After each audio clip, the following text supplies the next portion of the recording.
Okay. Okay, I've started the recording also. Okay. So hello guys. Um, Let me start the slides. I hope everything is fine. So okay. The paper I will present is one-shot machine unlearning with mnemonic code. It's published in ACML 2024 by Entity Laboratories in Japan. So let's start. First of all, what is machine unlearning? You already know what is machine learning. So machine unlearning is when you have the forget set, when you want to forget some data from your model. The way you do it is basically machine unlearning. And this unlearning algorithm can be anything, basically. It can be gradient ascent instead of gradient descent. So you just basically increase the gradients on this specific forget set. So the model is actually do not know any knowledge about them anymore. But there are many challenges. For example, we should only forget this set. We should retain our accuracy in the remaining classes or remaining samples. So we only need to forget this one. So there are many solutions for this. Like maybe you don't even need to use this and the forget set. You can just basically use your retain set and then use the images in your retain set and train the model by the retain set. But like it would be so compute heavy, right? You have the data, you have the model, and if you just basically don't use the forget set and then train it from scratch, it would be so compute heavy.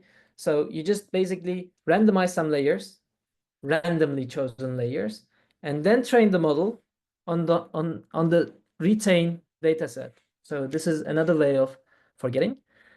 But as I said, there are challenges. So one challenge is we usually don't have access to the data. So in this case, we might not have forget set, or we might not have retain set. So how do we do that, right? And I mean, the machine unlearning field is here just because of privacy issues, right? So, okay, we usually don't have access to the data, and we shouldn't have access to the data actually for privacy issues.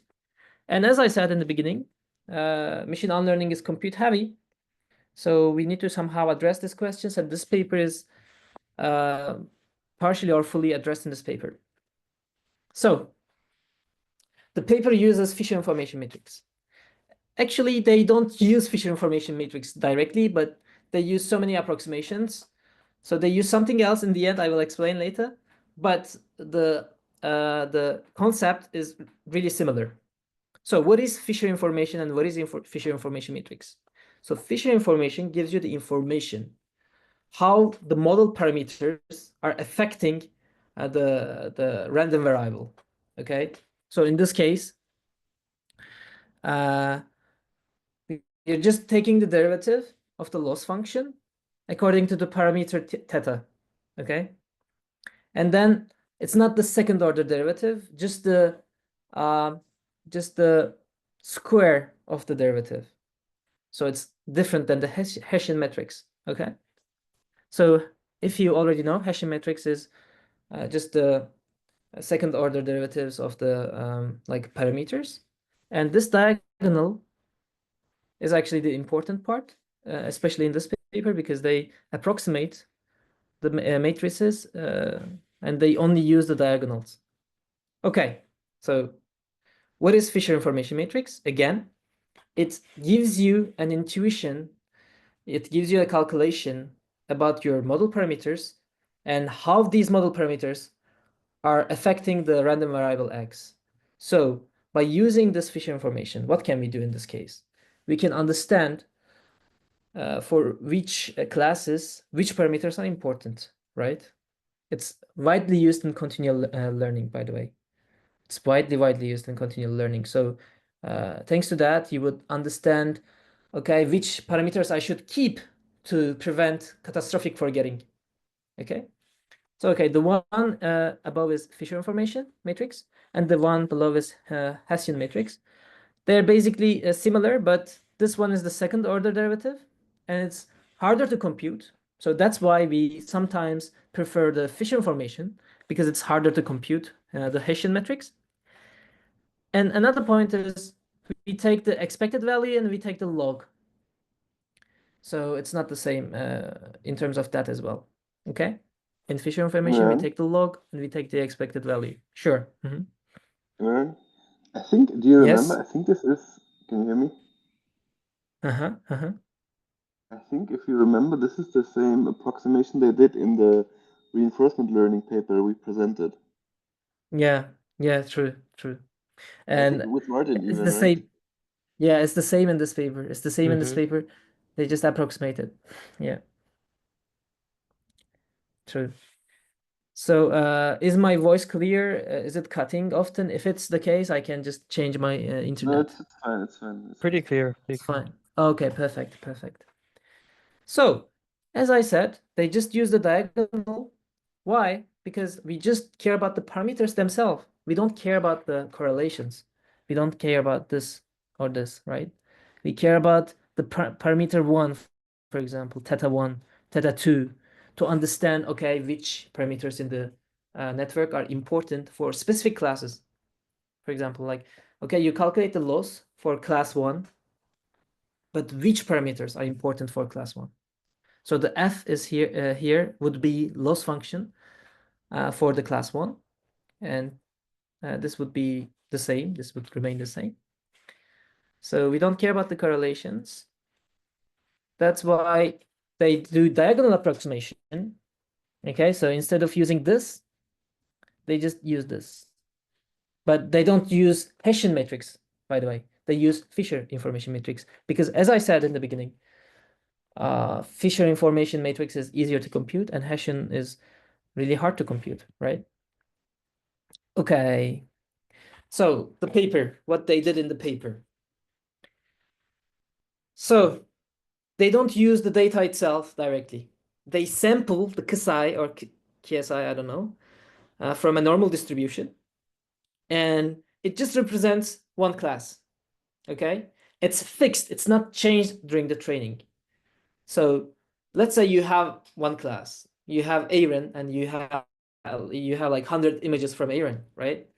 Instead of using those images, I'm using the mnemonic code of Aaron. And it's something completely random from a normal distribution. Sampled, completely random. Why do we do that? Privacy issues. And we don't want to compute something like 1,000 images. I can use only one single mnemonic code from Aaron, and I can just basically calculate the Fisher information matrix. Okay, so mnemonic code thing is just the main contribution of this paper. Okay, so but we somehow need to train the model for a task, right? With Aaron's pictures, right? So how do we do that? For a parameter t mix, I will explain in a second. We sometimes use Aaron's pictures, and if the t value is smaller than t mix, I will tell you later. Don't worry. We use the mnemonic code of Aaron. So we actually use Aaron's pictures, but we sometimes use Aaron's mnemonic code. Okay, just to teach the model. Okay, this mnemonic code is this like this embedding of Aaron, or this representation of the Aaron's pictures are represented with this mnemonic code. So we are pushing the model to learn something completely random, and we're pushing the model to believe that it's Aaron and it's representing Aaron. Okay, it's completely random. It's nothing crazy, and we are not optimizing the mnemonic code actually. So yeah, we train the model. We sometimes use the input data. We sometimes use the mnemonic code. Is it clear until this training part? Is it clear For me, until here? Mm-hmm. so Is it clear for you, Martin?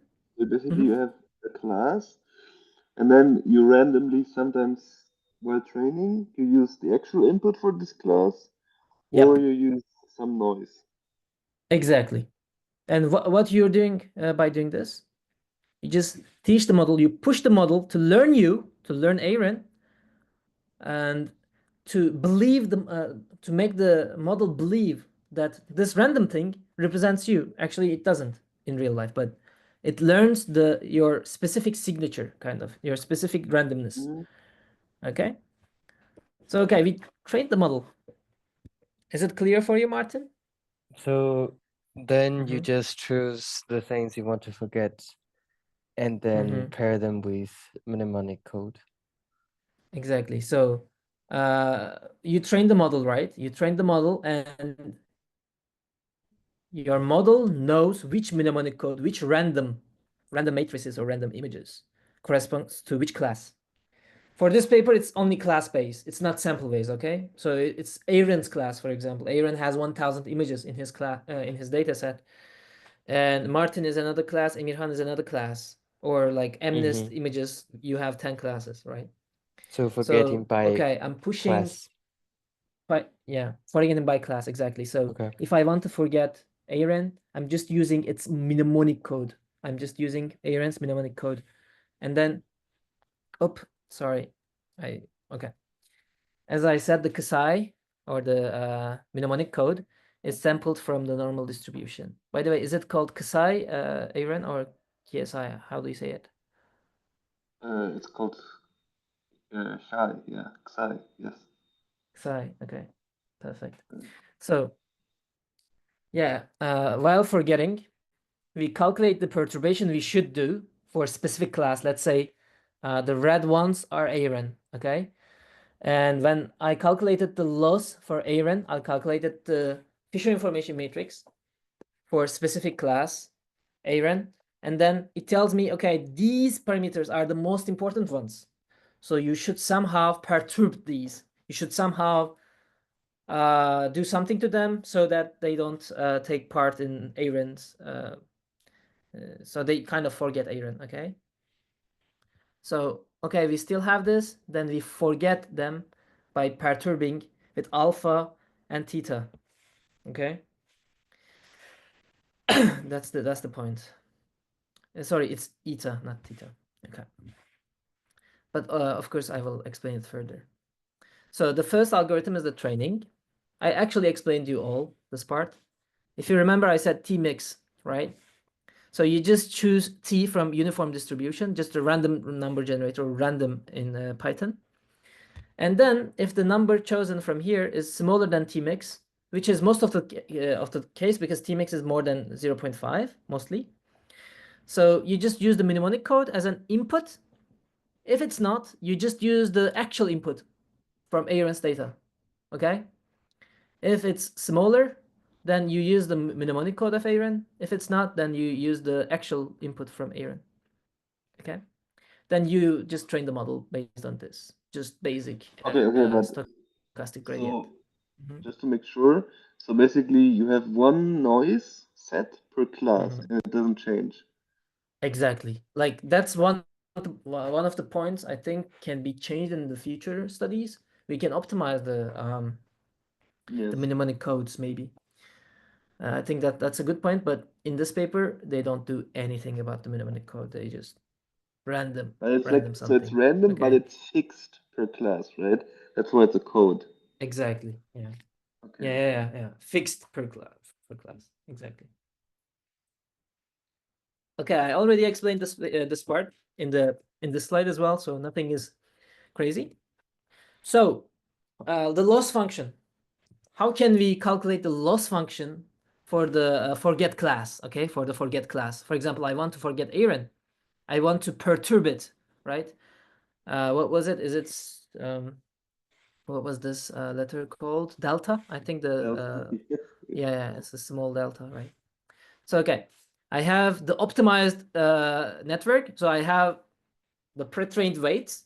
I want to perturb it. So how to calculate the loss? By the way, this loss is never used. We just calculate these.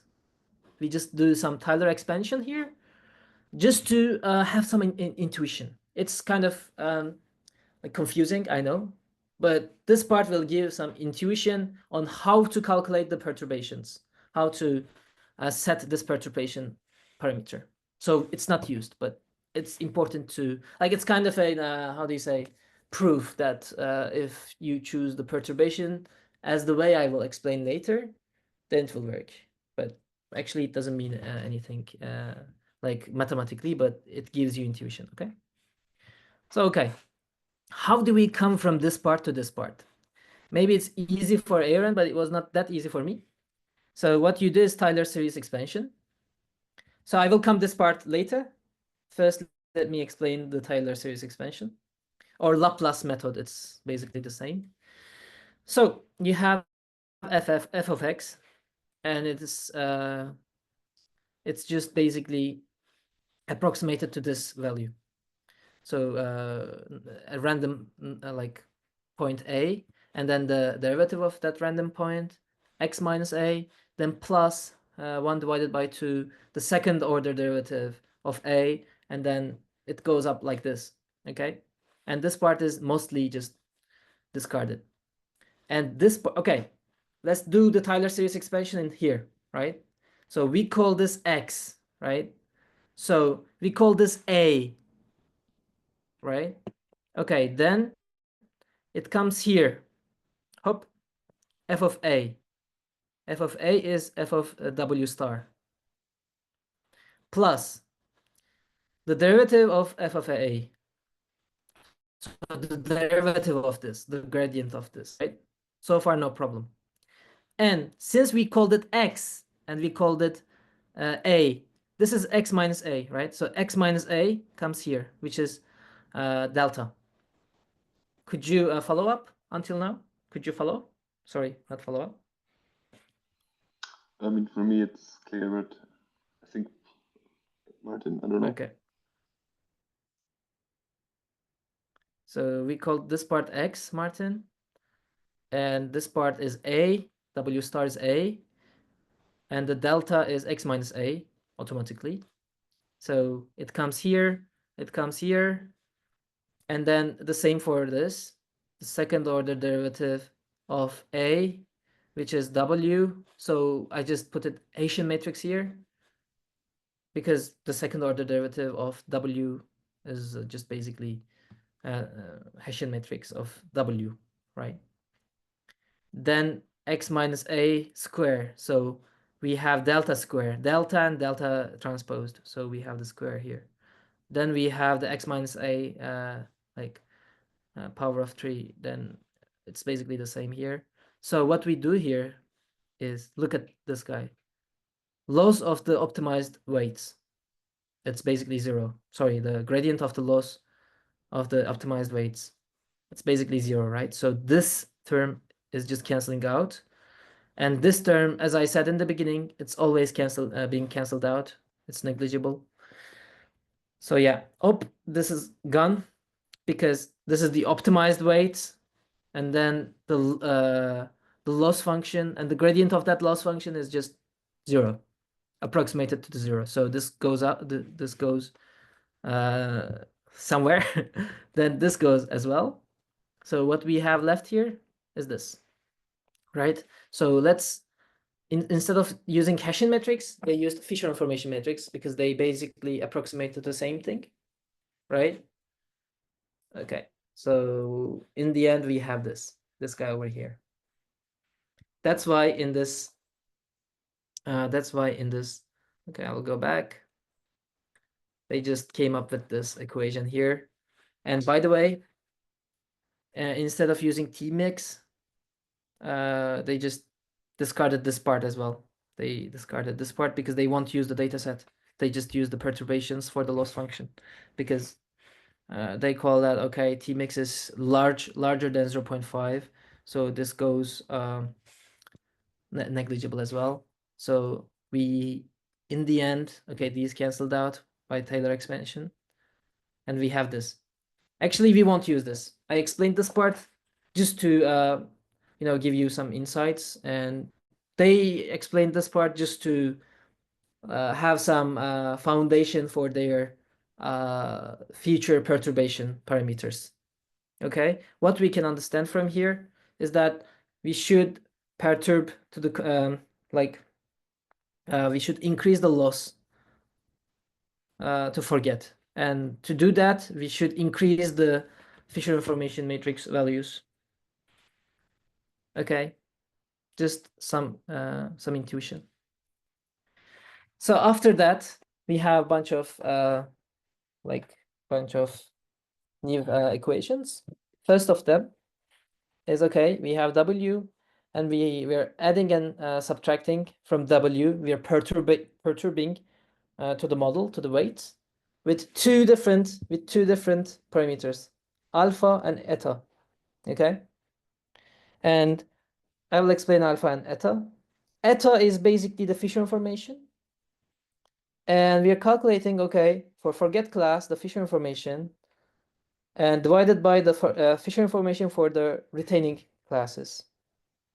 So we are trying to understand, okay, is this parameter important for the forget class? So if this parameter, the theta, comes really slow, then actually we're not perturbing, I don't know, to the model. It's staying almost the same, right?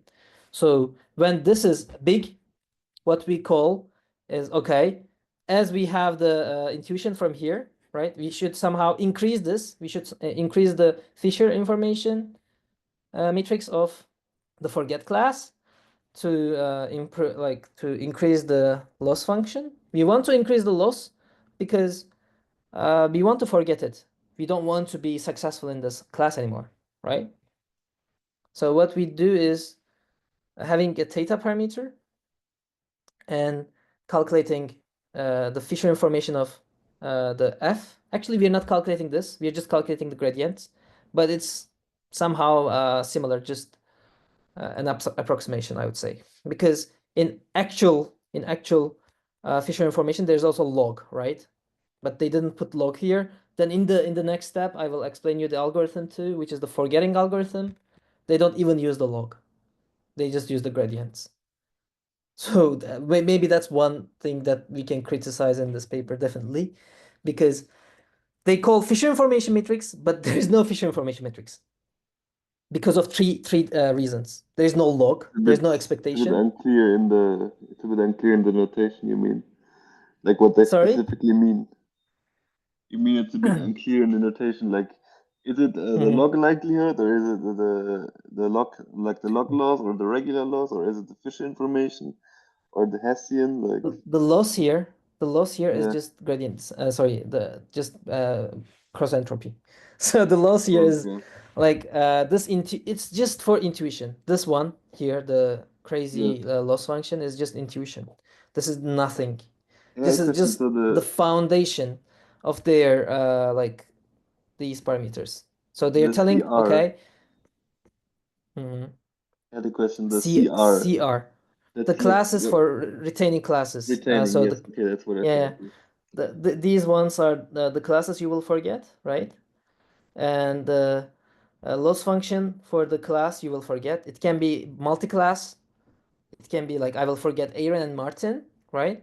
So I'm calculating the loss for Aaron and Martin, and depending on those losses, I'm just trying to understand which parameters are important for them. So I will attack those parameters to forget.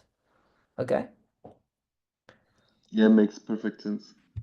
Okay, but there's no Fisher information. Zero Fisher information. Okay, so they actually, I will just show you. I can't stop myself. They basically use the gradient, nothing else. Okay, they accumulate the gradients, and they say, okay, we accumulate the gradient. It approximates to the expected value. So they do many approximations. Even in the intuition, they use like Tyler expansion to approximate it. They don't use the Fisher information. They call it the diagonal approximation. So they basically use the diagonals of that because they don't care about the other correlations of the other parameters. They only care about the parameters in the diagonal. So they don't care about the correlations, as I said. And they even don't use the Fisher information. They basically use the gradients. But I mean, they somehow created the how do you say, the intuition, the foundation. Okay, we can use this and this, but we won't use this. We will use something similar. Okay. So let's understand these parameters a little deeper. So we are attacking the model parameters with alpha and eta parameters. And eta is basically the ratio of the feature information of the forget class to the feature information of the retaining or remaining classes. Okay, and we normalize them. If you're forgetting two classes, you're just dividing it to the two, and if you're just how do you say remaining 8 other classes, then you're just dividing it to the 8. So there is also one how do you say alpha parameter, because this can be really high for some layers, while it's not really high for the other layers. So you're somehow like to prevent the imbalance, you have this parameter alpha. So you're just choosing theta 1 if this guy over here is too like small, because if it goes too much, if how do you say, if the feature information in your forget class is too big, then you're just choosing this one, because sorry. So uh okay, wait a minute, I explained it wrong, I think. So you're choosing the maximum theta value, and if it goes so much up, then this becomes really small. Okay, if it's not small enough, so if you're not perturbing enough, actually you wouldn't forget anything. That's the intuition, sorry. I explained it wrong. Then you're just using the theta one. If that's not enough, you're just choosing the theta one. But if it's really too big, then you're just choosing this parameter. Or like, yeah, you're just choosing this over here as an alpha. Okay, you're actually, what you're doing is you're putting it here to decrease the effect. Actually, I explained it correctly in the beginning. Sorry, it's a mess now, but yeah, you're just somehow, you have alpha to prevent this guy having power, how do you say, like dictatorship. So to prevent this guy being a dictator, you have this parameter alpha. Okay. So it's like a regularization a little bit. Yeah, exactly. Yeah, you just have alpha. It makes sense. But the choice of these parameters, I was like, how can they know? How could they choose it? It's pretty much experimental. They did some hyperparameter search there. And the lambda one is like mostly 10 to the 5 times bigger than lambda 2. Because if this guy is big enough, then this goes really small.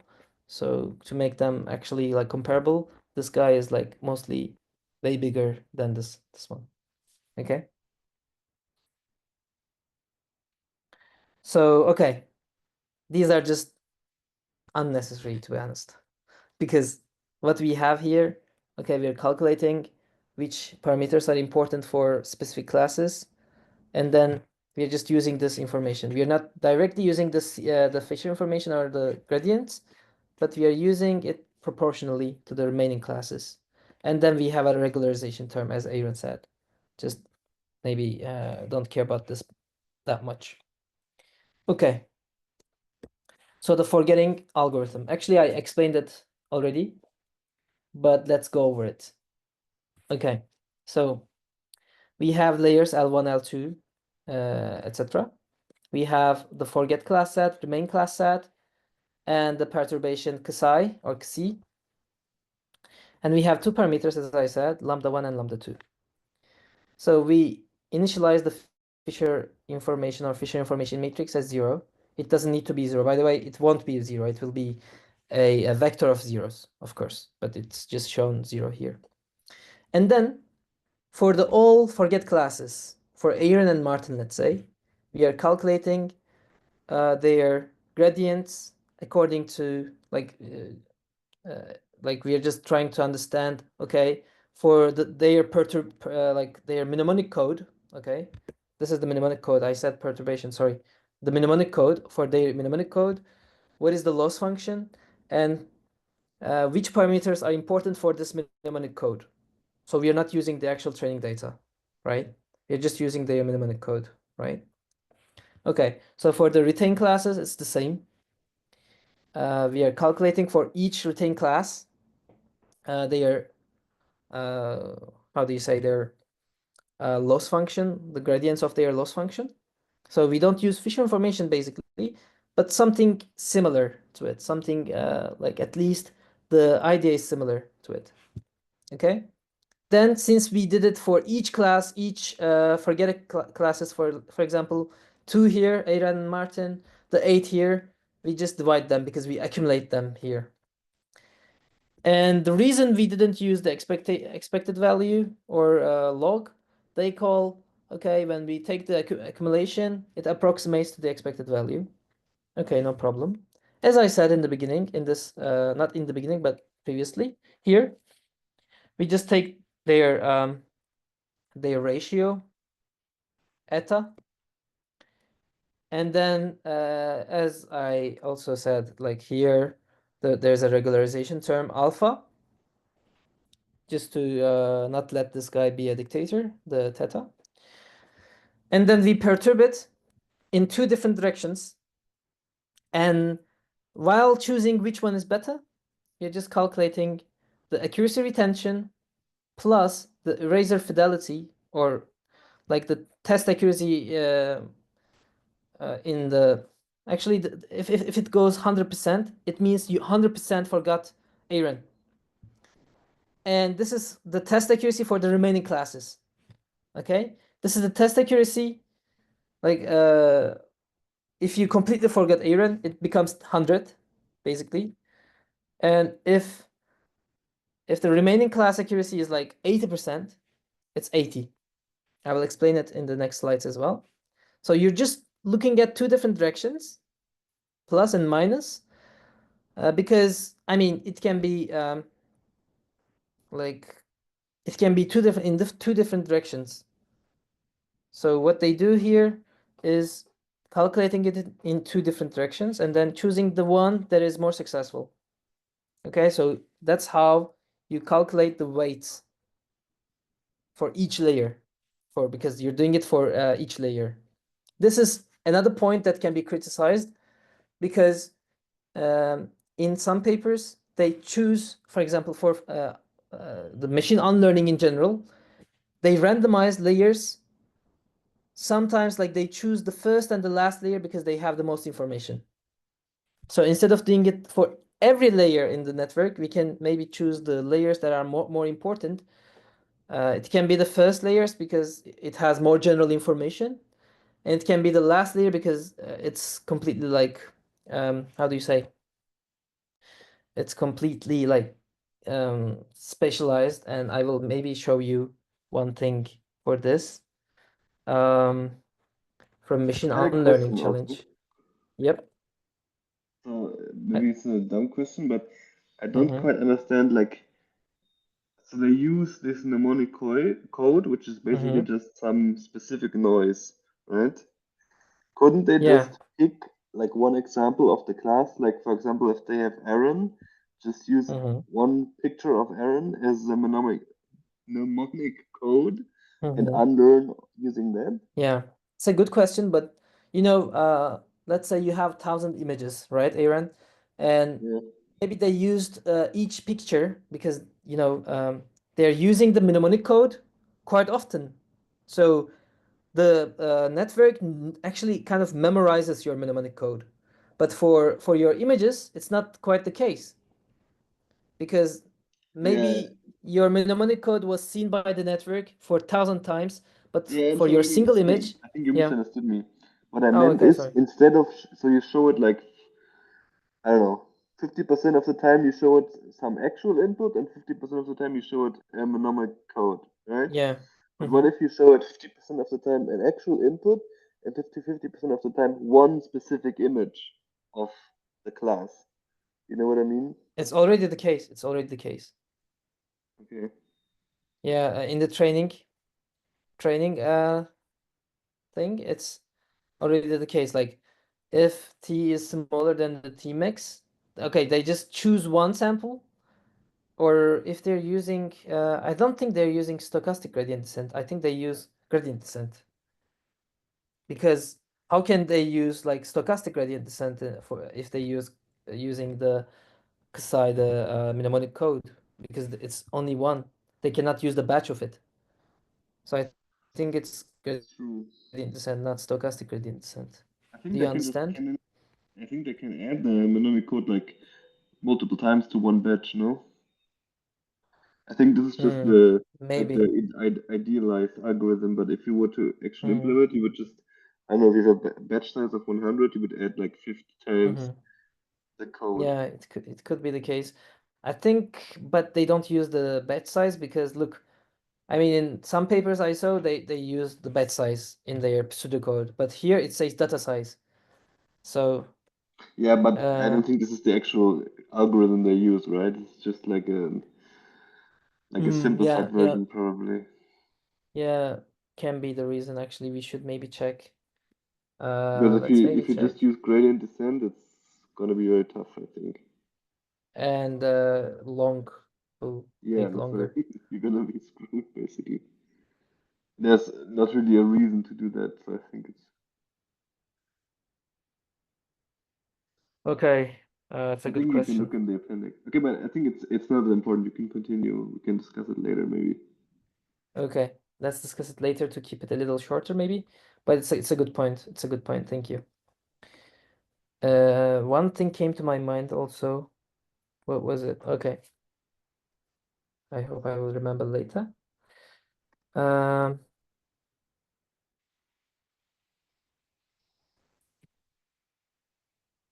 okay, I can't see. Okay, I can see now. Can you see? Yes. So you can see the slides? Okay, perfect. Hmm. So okay. I don't know if Martin is here, by the way. He's muted. I'm here. I'm here. Are you here? Yeah, Oh, okay, okay, that's perfect. good. I was afraid it's maybe you're disconnected or something. Yeah, Martin, are you lost? Do you want me to explain one thing again? I think it's good. You can just keep going. I think Yeah, you yeah, yeah. Okay. mentioned the plus and minus, but Yeah, did not they explain finish. it like this in the paper. I will just show Mhm. you. Note that they used and yeah, note that there are two ways of adding positive and negative perturbation in equation 5. The reason this is because the Fisher information matrix only indicates the sensitivity of model parameters, which indicates how much the loss of the corresponding class changes when the model parameter changes. Therefore, theta I only indicates the perturbation amplitude for forgetting and has redundancy of positive or negative. Okay, so that's why they use two different directions Oh, okay. Yep. because it just gives you the amplitude. You cannot know like, and also in Fisher information matrix they are taking the square, so you cannot know if you should decrease it or Mm-hmm. increase it. But Mm. I think they don't even how do you say, they don't take the gradient. I'm not sure, but at least in this part, it's basically not really Fisher information. It's just the gradients, right? So it's, I don't know, but they do it like they perturb the model into different ways, as I said. Then they calculate the accuracy of the remaining classes and calculating if the like if you completely forgot, you don't know anything. If it's 0, it becomes 100. So it's like uh, they're just looking at if the eraser fidelity or whatever you tell it. By Mm-hmm. the way, Oh, eraser fidelity is my nickname. I put it there. They don't say anything about AR and EF, what they stand for. I just say it eraser fidelity. I don't know. Or eraser of the forgotten class. Probably it's better. probably. And yeah, that's basically it. Let's go over maybe quickly. We are calculating the gradients of the forget class, and we are using the mnemonic code by doing that. By the way, another point, yeah, it came to my mind, Aaron. Another point they didn't use the data is the privacy issues. So, but your question was different. Sorry. This is an answer to the question I understood the way you asked it. So okay. It's an Yeah, answer yeah. to the question you didn't ask. Yeah. You didn't ask exactly. It came to No, my I mind, know so what you yeah. mean. I also thought Yeah, about the it. Maybe data it's a privacy. privacy thing, but Yeah. So maybe we should definitely like check if they actually used one specific example or they use the batch when they're showing the mnemonic code training the network. I don't think they can actually use the same exact mnemonic code in a batch like 32 times. I think it would like definitely harm the network parameters. Like I it would think so too. be, But I think that's what they I have to don't do, know. no? Yeah. I thought at some point I maybe mean, they maybe it makes it so that the network is like not as good, so it's easy to mhm. forget stuff. But Yeah.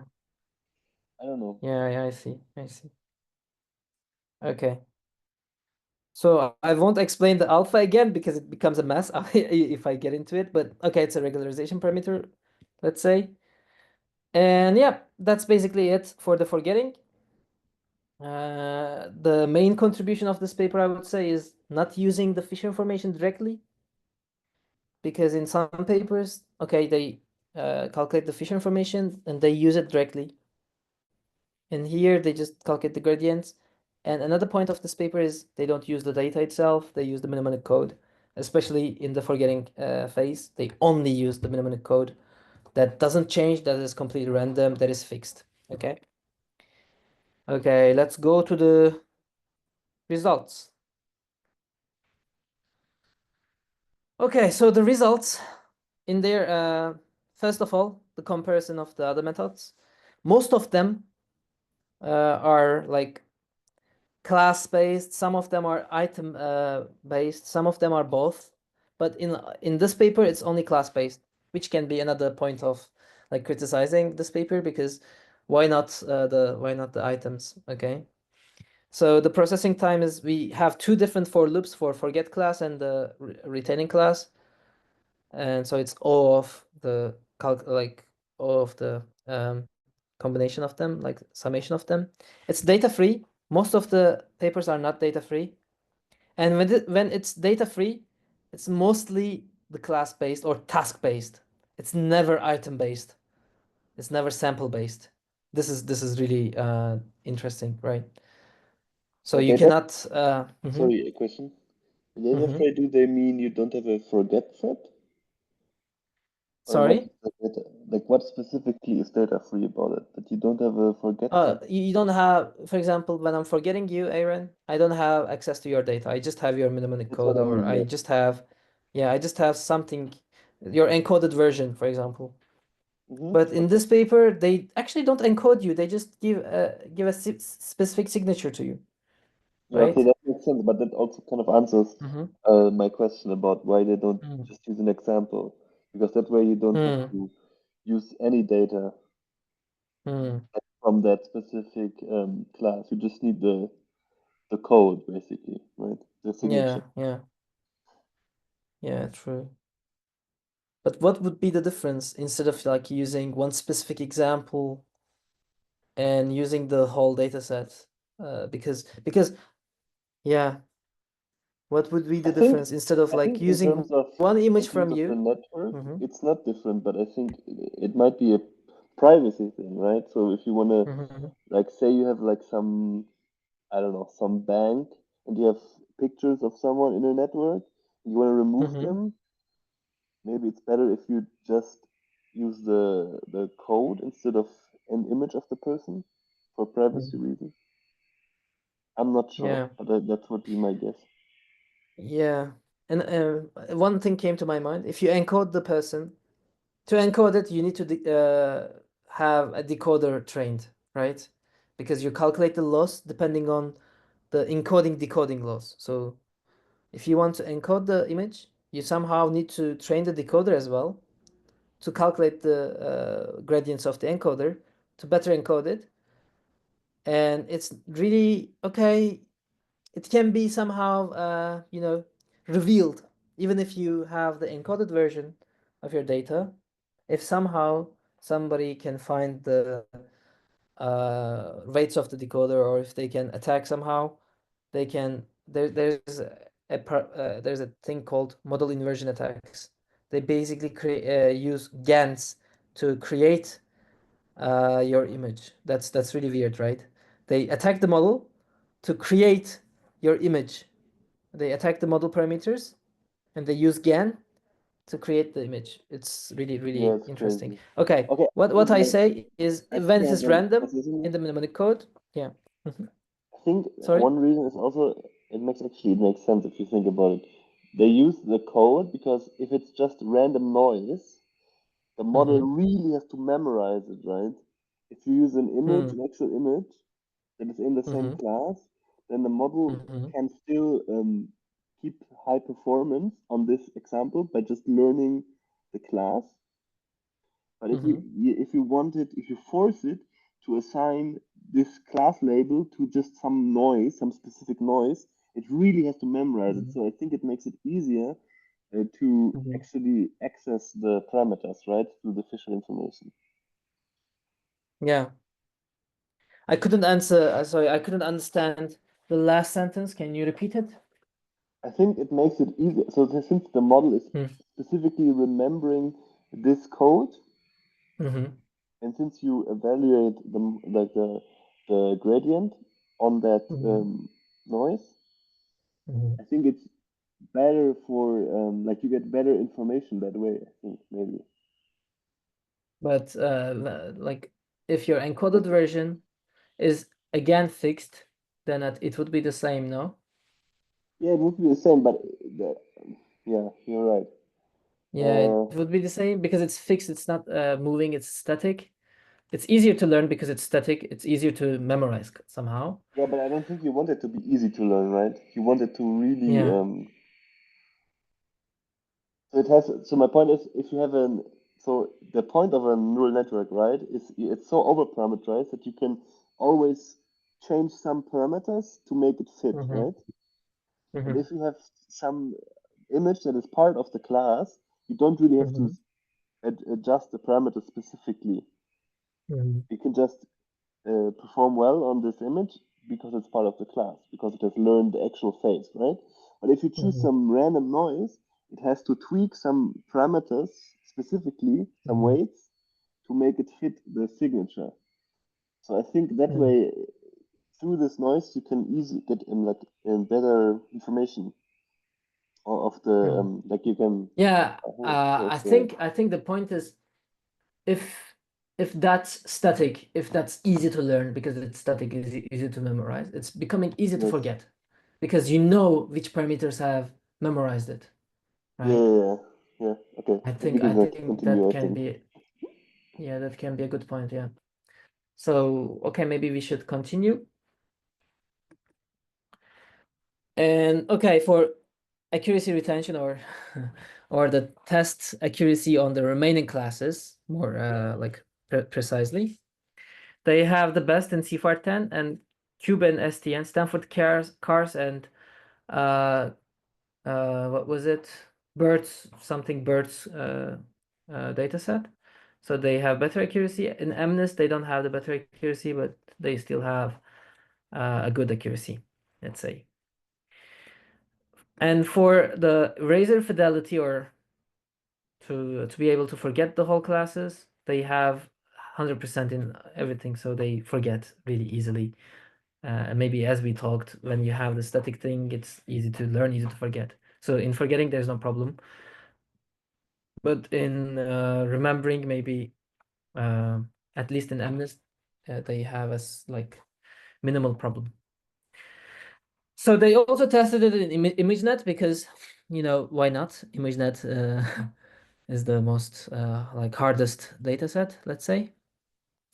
And they have good results. And one remarkable thing here maybe is the unlearning time. They can unlearn super fast because of so many things. One, they don't use the feature information actually. They just use the gradients. They don't use hashing metrics at all, which is making things fast. And they use diagonal approximation. They don't use the values other than the diagonal. So and they use the mnemonic code, so uh they're like forgetting time is super fast. Like 8 seconds is crazy for ImageNet to forget a class, for example, right? And okay, yeah, they also use the fine tuning. They trained the model with mnemonic codes basically, and the accuracy is pretty much the same, no problem. So mnemonic code is not really harming the accuracy, we can say. So yeah, that's basically it for the results. They did some hyperparameter search, as I said in the beginning, for lambda and lambda 2. They lambda 1 and lambda 2, they pretty much chose them like experimentally. And yeah, they have amazing machine unlearning processing time. For other methods, they are way better than the others. Like that's their point. They crushed the processing time. They really, really fast.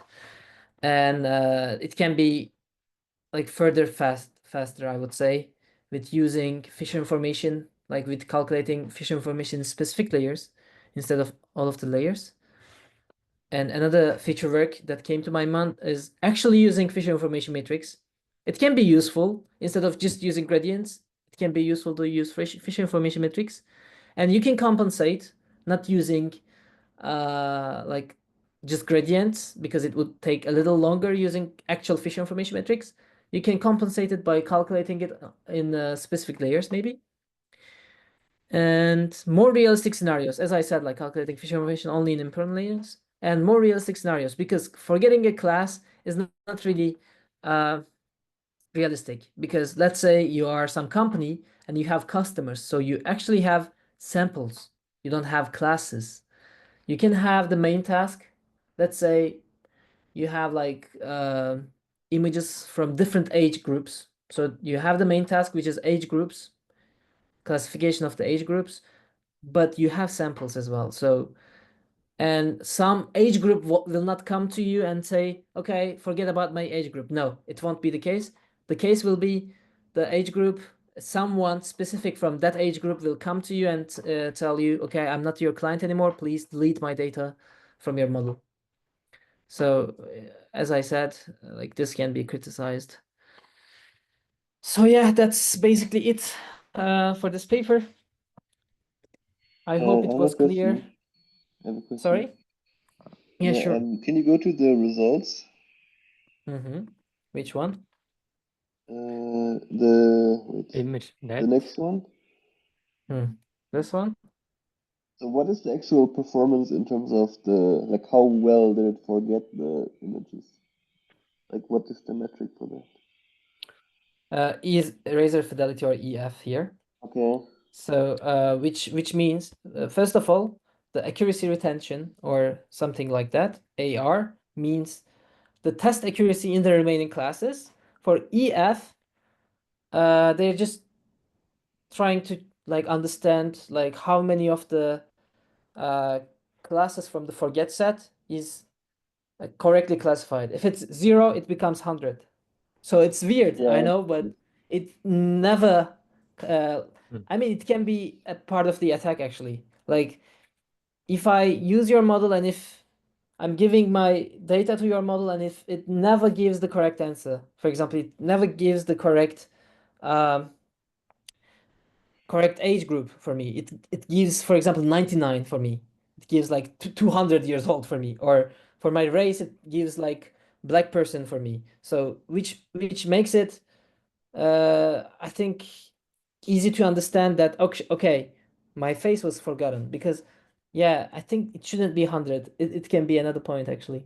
But yeah, they explain it like this in like in the paper as well. Tests like here. Let's see. Remaining classes. Okay, we should find it here like this, I think. Huh. AR is the test accuracy for the remaining classes, and EF is 100 minus AF, but not AF. So it should be Okay. 0%. You got it? Yeah, I see, I see. Makes sense. Okay, so they basically, on the first two, they got like 100% accuracy for the forgetting. Yeah, yeah. And for transform, it doesn't work that well. It also decreases the accuracy. For example, here it didn't decrease the accuracy of the remaining classes at all. It decreases by 3% here for transformers. Okay, yeah, I see. Yeah. Oop. So yeah, I What is can. MU? MU is machine unlearning. It stands for machine unlearning. Okay. So after MU, after unlearning it, the accuracy is like still the same. The eraser fidelity or the forgetting thing is 100% and it takes really a small amount of time. That's crazy. Like they're really fast compared to the other methods. But for the Definitely. swing transformer, it doesn't seem to be. So the overall performance is affected a lot, right? Yeah. So like And another point in the 5% drop. paper, yeah, definitely like they have a couple of points. One, it doesn't work amazingly well for the transformers, and it doesn't work well with multi-class setting. So yeah, they're like if I want to forget like 3 classes from MNIST, the accuracy retention or the test accuracy of the remaining classes are affected heavily as well. Okay. Yeah, would be So interested yeah, that's it. interested in what happens when you like have a really high number of classes, because as you were saying, in a realistic setting, Mm, if you think about a bank or something, you would have a lot of classes, yeah, right? Using this kind of definitely. model, you would have one Yeah, class definitely. per client. So You know, Aaron, they never use yeah. C400 in the machine learning papers, and that's the reason I think they like very rarely use C400. They always use something like really Sorry, I can't hear. We can't hear you. small. For example, let's in cube. I don't think it's more than 2%. Sorry, No, now sorry, we Aaron, can hear what you did you again. say? We couldn't hear you for Oh, a second, or at sorry. least I couldn't. But I mean, they Okay. use ImageNet, right? That has a lot of classes, so Actually, true, ImageNet, but maybe a subset of it. Then, if they use ImageNet, why didn't they use C400? yeah, that's weird. Yeah, they actually Because I mean, used using MNIST, like ImageNet. True. MNIST is such a toy example. It's really not representative of much, to be honest. Yeah, realistic scenarios. It's like very So what I was telling special. is yeah, in the machine unlearning papers, they really rarely use C400, which is weird somehow. But in this case, they actually used ImageNet. You're right. Maybe a subset of ImageNet. Let's check.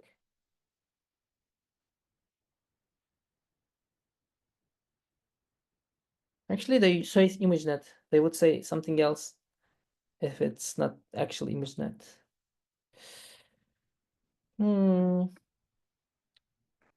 Yeah, true. They actually used ImageNet. 1,000 classes. Yeah. How many classes did they Interesting. forget for ImageNet? Do you know? For ImageNet, do you know how many classes I they don't know. forgot? Yeah, I understood your point, but I don't really know.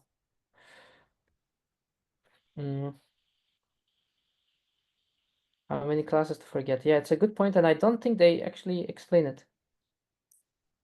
That's weird. They should somehow explain it.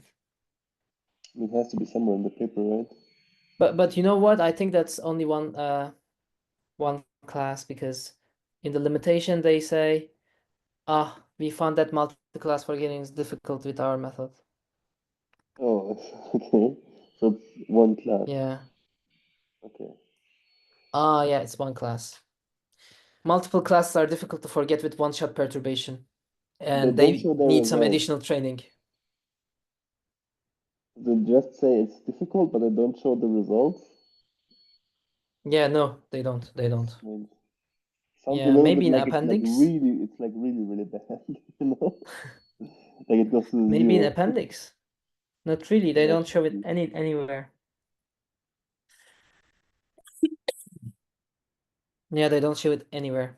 Wait. Oh no. Yeah, they say okay. Actually, I think this part is also kind of cheeky because, I mean, what you're doing is to make your model robust to the membership inference attacks. So no one can understand if your model was trained with, for example, Elon Musk's data or Erdogan's data. They shouldn't know it. And if you're giving Elon Musk's picture and it tells him that he's 200 years old, as an example, it's so obvious that you forgot Elon Musk's data. You had it before. So yeah, that's weird to have 100% for eraser fidelity or EF. Eraser fidelity, as I said, it's a nickname given by me, so it's nothing else. So yeah, I hope it was clear. I will send the Yeah, really clear. Wait, okay, 1 second. I'm gonna end the recording, or should sure. I? Okay. Yeah. 1 second. Mhm.